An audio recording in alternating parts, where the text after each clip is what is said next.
Right, so in this question we have to calculate the cost of goods sold. Cost of goods sold. So we are going to use the previous example formula. So this is something that we will always use. So let's start off by reading the question and then we'll go on further. So company X had an opening inventory valued at 5,000. All right, so we start off with our opening inventory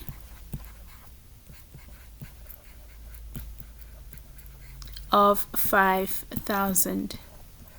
They made regular purchases of 10,000 during the accounting period. So in this case, when we are calculating the cost of goods sold, we want to calculate how much did it cost us to produce or manufacture goods that we have sold during the year. So when we buy goods, when we purchase goods, we need to add all those costs.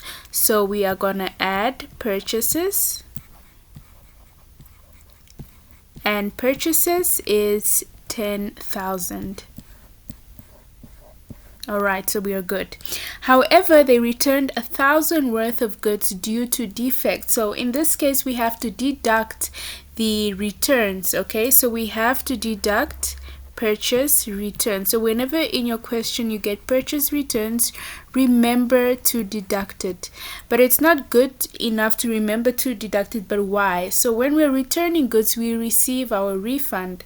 So we are not going to include the returns that we have made because we did not spend on them anymore. We gave them back because of these defects. So we always have to subtract any purchases that you have returned. All right, because they're not included in the cost of goods sold. Okay, so the inventory closing is valued at 6,000 right here. Okay, so let's do that last. And the freight charges for purchases amounted to $500. So what this means is these are the costs that we incur to bring the purchases to the warehouse, to the factory, so that we can make our product. So we have to add it to the cost of goods sold because these are expenses that we're incurring as well. So we are going to add carriage or freight costs or charges. So this is valued at $500. We have to add that back. And finally, we always finish off with your closing inventory,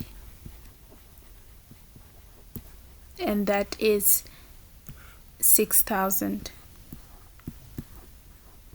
And what you have left is equal to your cost of goods sold,